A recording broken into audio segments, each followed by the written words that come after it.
Hello everyone, it's your girl Nicole McIntosh here and welcome to another episode of my Maroon Mindset Lunchtime vlog. It's becoming a bit of a tradition for me to touch base on a Friday, so I thought why let the side down. As you can see, I'm here drinking my water, staying hydrated using my Jamaica mug. Nothing tastes as good as when you drink either coffee or whatever from something that has Jamaica written all over it. So that's just me. You'll always see me with my red, green and gold. Somebody said recently that you look like I'm a rebel, but look like they're a bit slow. I'm a rebel, man. True and true. I might not look like a rebel, but the more you get to know me, the more you realize that I don't conform to what society say you should be. And it's important to be your own person. So yes, today's episode is called Bad Mind. And just like how we have to accept that the devil is real, we have to accept that bad mind is real. No, I preach love, peace, unity all day long, 24 hours a day, but I still have to admit that there is something called bad mind and that it is real. And anybody who knows me knows that I love to keep it real. And I've always done so. Today I got a message from somebody who knows me from primary school, and we had a conversation that made me cry because the recollections that we were exchanging were profound. And it was deeply moving, but I'll say no more about that. But yeah, it's just important to keep it real because people remember you and they know when you are faking it. And so yeah, this episode is called Bad Mind. So when we talk about bad mind, and we Jamaicans will talk about bad mind all day long because we know say them bad mind and them this and them that, but there are three sayings that come to mind. Two of them are new. The first one is bad mind worse than obia. I know that one. Yes? Senior Maroon told me one recently where say bad man will turn you down and lick you down. No, bad man will turn you down and lick you down like obia. It's just a different way of saying it, and I just thought, wow, if you turn you down and lick you down like obia, yes, it's true. You know what I mean? If you're not prepared for it. And then there is one where there's a clip that we see on social media every now and then. It does the rounds. It says, bad man is the only thing that ganja can't cure. No, seriously. If ganja can't cure it, that be the dreadful true. So yeah, this thing called bad mind, for those who are not familiar with Jamaican culture, it means that, as I said before, people who want what you have, they don't necessarily want what you have, but they don't want you to have it. And they'll have 10 times, a million times more than you, but the little that you have, they try to take away. Or they try to block what is coming towards you for the sake of blocking it. Them bad mind. They have bad-minded ways. Them bad mind. We don't have time to be talking it, the long version. The short version is them bad mind. So if a Jamaican call you bad mind, it is not a compliment. It is something for you to take away and reflect on and improve on. We're telling you areas that you can improve on. So we don't tolerate bad mind people, and we tell them. Because there's one thing about Jamaicans is that we tell it like it is. Yes, so if we don't like it, we don't like it. That's why sometimes I feel I struggle in the society that I'm living in London, because people are very two-faced, and they talk one thing in front of your face, and the next minute they're talking something else behind your back and stabbing you in your back. Well, in Jamaica, if we don't like you, we say, I don't like you, my spirit not take you. And you say, if my spirit don't take you, I don't have to back it up, It is a complete sentence, my spirit don't take you. That simply means there's something about you that my spirit has sussed that is not quite true, not quite sincere, and maybe your bad mind. So yes, bad mind. That is the title of today. Now, my dad, Senior Maroon, said to me yesterday that his brother, my Uncle Al, said to him once, and it stuck with my dad, that he keeps saying it over the years, that the thing about the rat race is that even if you win, you're still a rat. Well, it's important to remember that, because yes, you might have won, but guess what? You're a rat. You might say, I have won, but guess what? I am not a rat. And who wants to be a rat? Not even the rats want to be a rat sometimes. So you know what I mean? So even if you win in the rat race, you're still a rat. So let that one soak in for a second.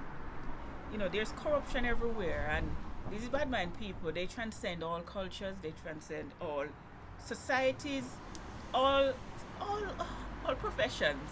But you know that even in the church you have bad mind people? Yes. even in the church, you have bad mind people, and it's COVID-19 that is coming out to kind of show the real bad mind people in the church, So, ye without sin cast the first stone, but we have to call it out for what it is. People must stop using the church for their own benefits.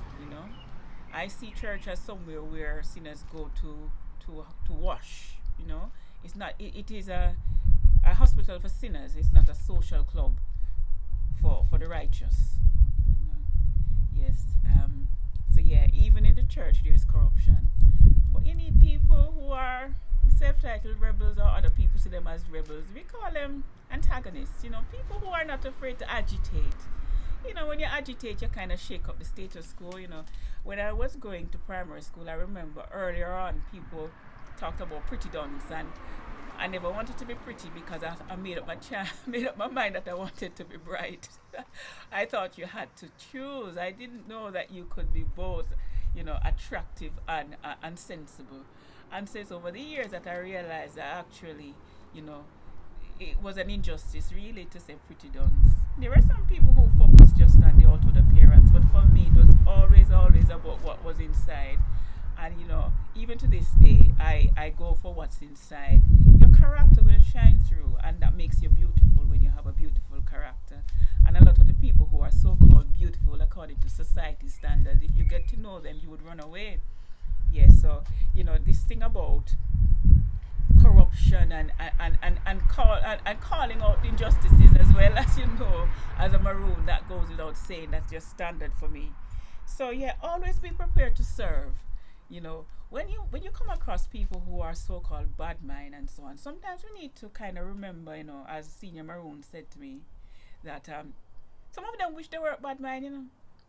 Some of them, if you get to know them, they actually wish they weren't bad mind. But he says it's so ingrained in them that it's in their blood to be bad mind. So they're almost beyond hope.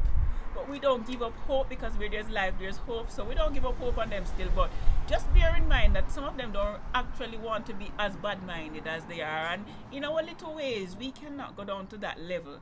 And we can show them another way. And, over a period of time, they might just come around to just being a little bit less bad-mind. And even a little bit less is better than going in the other direction to be even more. So let us be empathetic. And let us be a bit more kinder in calling them bad mind, because sometimes they don't really want to beat anymore. They've had enough. It hasn't put them anywhere in life. So yes, COVID has forced us to recognize that people are living in different ways, different ways from how we live. And that's okay. Yeah, that's okay. You live different from me, I live different from you. And we're learning now that in our isolated ways, we are so much more interconnected than we ever thought possible. So yes, I was hearing from my dad, Senior Maroon, that there is a company in Montego Bay, despite having sales that have dropped by 75%, the owner has decided that he's going to do whatever he can to keep his staff. And COVID is letting us think about innovative ways of working, from remote working to online consultations with doctors, but even to the fact of this company is now thinking that they might have staggered working, one week one set of staff work, the other week another set work, just so that people have food on the table. No, that is commendable, and that will create a loyal workforce. So even if a bad mind person was working for that employer, really, they'd have to be really bad mind to really be stealing. And it just goes to show that when you hear about the bigger companies, putting their hand out to the government, and they've been having a wonderful life all along, and suddenly they've hit turbulence. And you just think, yeah, welcome to our world. We have been there struggling to make ends meet. Welcome to our world. And I feel it for the employees of these kind of big companies that have been expanding and don't have the capital now to cushion the blow. And it shows that COVID is really, really affecting the world. And it's affecting the world in ways that we need to kind of think, wow, I hadn't even thought about it, that someone said that the reason why some places couldn't isolate was that they had multiple occupancy. They had 16 people in a one bedroom house. So when one person got infected with COVID and they said go and isolate at home, they inevitably spread it to the whole household. No, the richer people just went away as quickly as they realized that it was coming. So the socio-economic injustice as well as the political injustice is staggering, and we need to just stop for a moment and take stock of what's happening in the world. We're likely to be in this for the foreseeable future, and it's important for us now to, as I say, help our brother man and help our sister in whatever way we can, even if it's a heart on Facebook to just let them know that they are seen, they are recognized, that we are all in this thing together, that we are equal. We are on a different journey, yes, granted, yes, I accept that, but we are human beings in the human race, and yes, this bad mind thing is a chance for anybody who is bad mind and really wants to make a change for the better during this period. Link me, check us. Let us have a little program of born bad mind. In other words, let's ease it up so that when we get out of this, you'll see a brighter future, because it's possible. It's possible, and those of us who are naturally giving need to remember that we give with our time, we give it our space. Our virtual space is very precious to us, but we still need to reach out. And if you're an introvert like me, I know that I'm doing all of this, and my husband said to me recently, how can you be an introvert and do this and do that? But I've had training, I've had education, and you are able to reprogram your mind in certain circumstances to do things that are out of your natural comfort zone. So don't be limited by people saying, oh, Nicole's shy, or that person is outgoing. You don't have to fit, and we won't bother to rehash the pigeonhole story. But yeah, let's work on bad mind. Let's just work on anybody who you think. Don't send them a message to say, I know you're a bad mind and I'm going to help you. That's not going to be productive. Let us reach out and be kind to show a better way, so that people can internally reflect and become better people. So this is going to be a softly approach, not the Big Bang Theory. But there's not many ways that you can sum up the whole COVID period and the COVID generation, which for those who are not aware of the COVID generation is intergenerational, because you have little toddlers now who are part of the COVID generation, all the way up to very elderly who are celebrating their 100th birthday. And we collectively are all part of the COVID generation. So we have that commonality, that thread that we'll always remember what happened when the world was on lockdown. So we need to hold on to that, because that ties us together. And that is the stories. Those are the stories that we can tell our children, our grandchildren, tell our nieces and nephews about what we did and how we coped, and the resilience that it took. And resilience, as I said recently, is like a muscle. The more you use your resilience, the more resilient you become, and you are able to cope with more. And we need to be more resilient, because there is a huge unknown about the future. Some people say we'll be in this semi-lockdown, part-time lockdown period for a number of months. Some even say up to 18 months. So we need to now reprogram our mind, as I was saying before, where you can reprogram yourself to be not as introverted and not as extroverted. We now need to program our mind to cope with the unknown and what could happen next. And just remember, just expect anything, so that you're more tougher and ready for it.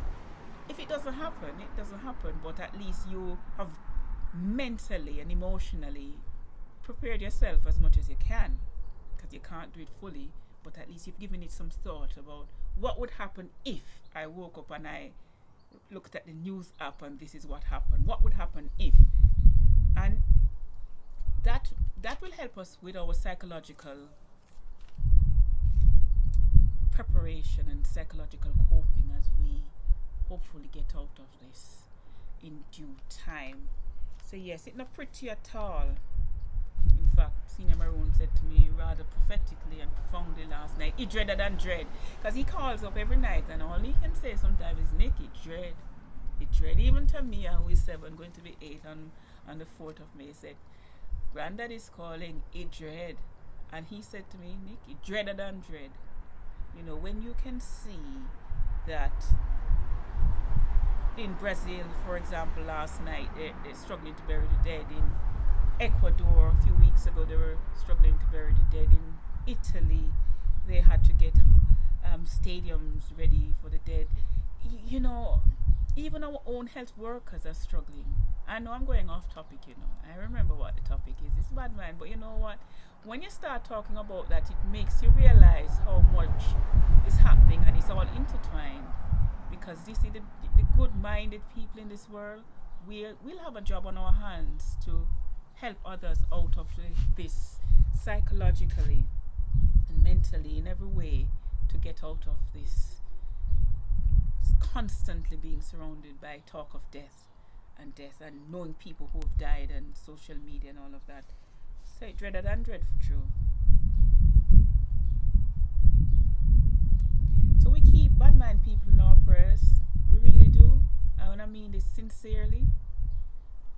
And I would ask them to keep us in their prayers too, because it's not easy on us, you know, because we have to bite our tongue half the time and try with you people. So we really need some reciprocity now. We need you to really step up and help us out, man.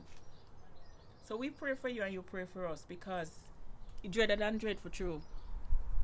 So yes, even if you win the rat race, you're still a rat. So I jump out of that rat race gone long time, because I have no intention of being a rat.